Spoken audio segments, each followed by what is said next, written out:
اگر آپ نیک آدمی ہیں تو خدا آپ کو پیغام بھیجتا ہے۔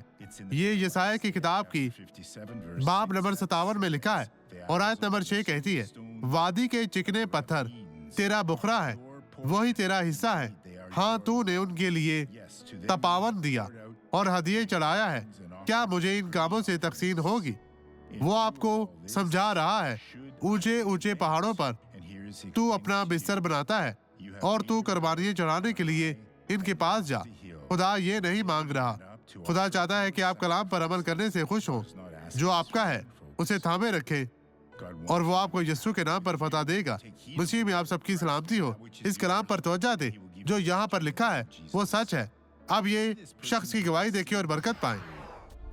لیکن اب میں نے محسوس کیا کہ یسوع کے نام پر درد خدا ختم ہو تیرا گئی۔ شکر ہو۔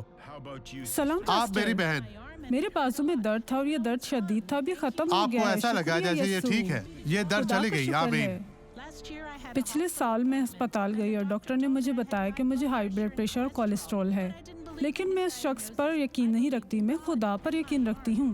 اور اس بازو میں ہمیشہ بے حسی محسوس کرتی تھی اور درد ہوتا تھا اور اسے کچھ بھی نہیں کر سکتی تھی۔ مجھے خدا پر بھروسہ تھا، مجھے بھروسہ تھا کہ بازو ٹھیک ہو جائے گا اور میں اسے ہلا سکوں گی، میں ایسا کر سکتی ہوں۔ اب میں ٹھیک ہو گئی ہوں۔ آمین، خدا کی حمد ہو۔ اب میں آپ کے ساتھ دعا کرنا چاہتا ہوں۔ باپ، میں اس شخص کو برکت دیتا ہوں۔ خدا، میں ان تمام برائیوں کو مانتا اور ان کی سرزش کرتا ہوں جو ان لوگوں کو پریشان کرتی ہے، جو میرے ساتھ دعا کرتے ہیں۔ خداوند، میں ان کی برکت کا اعلان کرتا ہوں یسوع کے نام میں، اور آپ کہیں آمین۔ خداوند آپ کو برکت دے۔